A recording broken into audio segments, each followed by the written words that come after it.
আমরা তিন বন্ধু মিলে রাঁচি বেড়াতে এসেছিলাম, কিন্তু হঠাৎ পৌঁছে আমাদের একটা প্রাকৃতিক বিপর্যয়ের মধ্যে পড়তে হলো এবং আমরা প্রাকৃতিক বিপর্যয়ের মধ্যে পড়তে হলো কারণ আমাদের প্রথমেই আশাহত হতে হলো যে আমরা যে চিন্তাধারা নিয়ে এগিয়ে এসেছিলাম সেভাবে আমরা অগ্রসর হতে পারলাম না।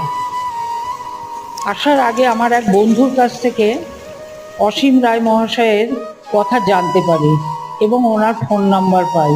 উনি আমাদের এই পরিস্থিতির কথা জানতে পেরে পরিত্রাতার ভূমিকায় অবতীর্ণ হলেন এবং সহযোগিতার হাত বাড়িয়ে দিলেন।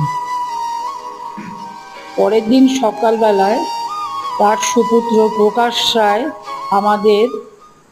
আমাদের সুবর্ণভিলায় নিয়ে আসেন। এনাদের আতিথেয়তায় আমরা অভিভূত হলাম। অসীম রায় প্রতিদিন আমাদের পছন্দ অপছন্দ এবং আমাদের প্রয়োজন অনুযায়ী তার তীক্ষ্ণ পর্যবেক্ষণ আমাদের বিশেষভাবে মোহিত করেছে। ওনার পুত্র প্রকাশ দ্রষ্টব্য স্থানগুলি যত্ন সহকারে ঘুরিয়ে দেখায়। তাতে আমরা এতই অভিভূত হই যে